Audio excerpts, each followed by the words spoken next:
نبی صلی اللہ علیہ وسلم کی پیدائش 12 ربیع الاول کو پیر کے دن مکہ میں ہوئی۔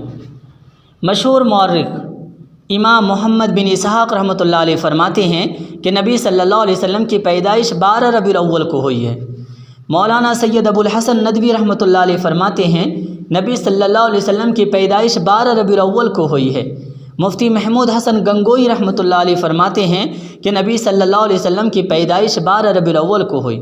اور جب نبی صلی اللہ علیہ وسلم کی عمر مبارک 4 یا 5 سال کا ہے، نبی صلی اللہ علیہ وسلم قبیلے بنو سعد میں ہے، تو اس وقت شق صدر یعنی سینہ کو چاک کرنے کا، سینہ کو چیرنے کا واقعہ پیش آیا۔ حضرت انس رضی اللہ عنہ بیان کرتے ہیں کہ نبی صلی اللہ علیہ وسلم بچوں کے ساتھ کھیل رہے تھے، اس وقت آپ کی عمر مبارک 4 یا 5 سال کی ہوگی۔ حضرت جبرائیل علیہ السلام آتے ہیں اور نبی صلی اللہ علیہ وسلم کو سب بچوں کے سامنے پکڑ کر لٹا دیتے ہیں اور سینہ چاک کر کے اس میں سے دل نکالتے ہیں،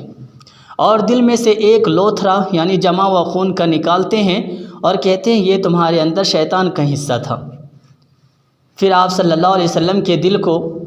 ایک پیالہ میں رکھ کر زمزم کے پانی سے دھویا جاتا ہے، اور زمزم کے پانی سے دھو کر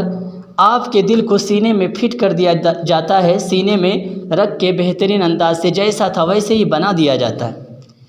ادھر جو بچے یہ تمام باتیں دیکھ رہے تھے، دوڑتے ہوئے حضرت حلیمہ رضی اللہ عنہ کے گھر جاتے ہیں اور کہتے ہیں کہ محمد کو قتل کر دیا گیا۔ چنانچہ حضرت حلیمہ رضی اللہ عنہ اور ان کے گھر کے لوگ آتے ہیں، کیا دیکھتے ہیں کہ نبی صلی اللہ علیہ وسلم اکیلے بیٹھے ہوئے ہیں اور چہرے پر جو ہے ڈر کے آثار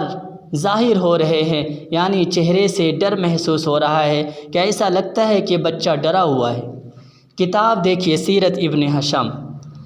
دعا کرے کہ اللہ تبارک و تعالی ہم سبوں کو نبی صلی اللہ علیہ وسلم کے نقش قدم پر چلنے کی توفیق عطا فرمائے، آمین۔ ربنا تقبل منا انک انت السمیع العلیم وتب علینا انک انت التواب الرحیم۔